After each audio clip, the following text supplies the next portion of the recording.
Transformational festivals, well, they're very in vogue these days. People are hungry for transformation, but what exactly does transformation feel like? What is the lived experience, if we had to break it down, that people are after in these transformational festivals? Well, people are basically looking to have their jadedness violated.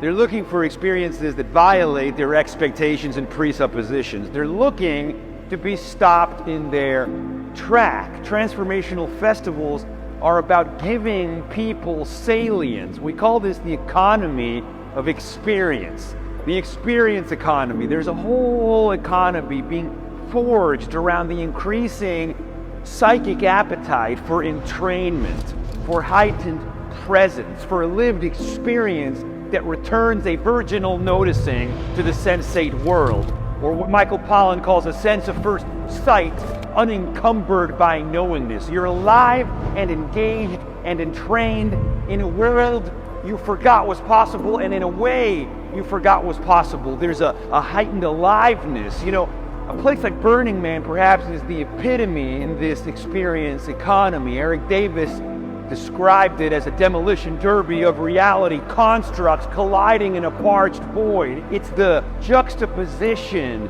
the intensity of juxtaposition in the barren landscape with works of art that take your breath away but also speak to you. Everything is making a statement and everything prompts you into a world of contemplation, and it's Willy Wonka and Alice in Wonderland all at once meets Blade Runner. And it's like something happens that you're just more present to the adventure, and the whole thing unfolds on a bicycle, which further hurls you into the magical bike ride psychedelic undertone of a child at play exploring a new world, and you got your buddies with you, and it's like, where are we going and what's going to happen? And I'm so in this moment, I'm so alive in this moment. People feel more connected, more in the here and now, in the thralls of play and wonder and entrainment and flow. And you know, daily life for so many just pales in comparison. We go through the motions of the everyday, unengaged, not present, not wanting to be there, you know, resigned to the futility of our days, bored, restless.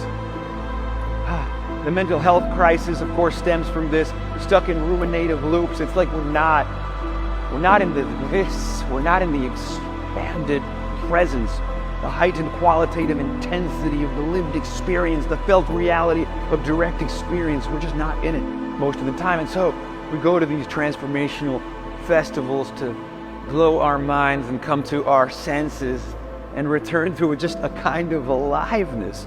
We're just talking about aliveness. It's no great insight. It's no great psychedelic, schizophrenic realization. There's no real manic geometry at the end of the day. We're just talking about presence. We're just talking about play.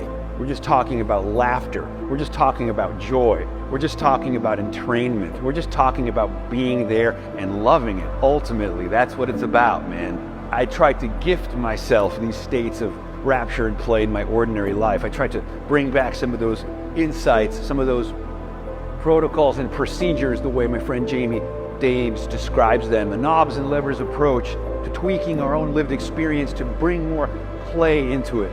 Like drawing a line in the sand and creating a theatrical space where there can be play and there can be wonder, and you can be in the throngs of the Burning Man all over again, because the Burning Man is a state of being, a place we can pay visitation to.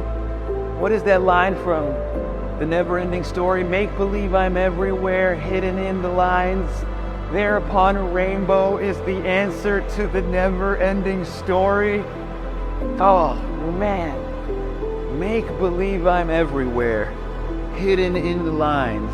There upon the pages is the answer to a never-ending story. So, in the end, friends, that's what it's about.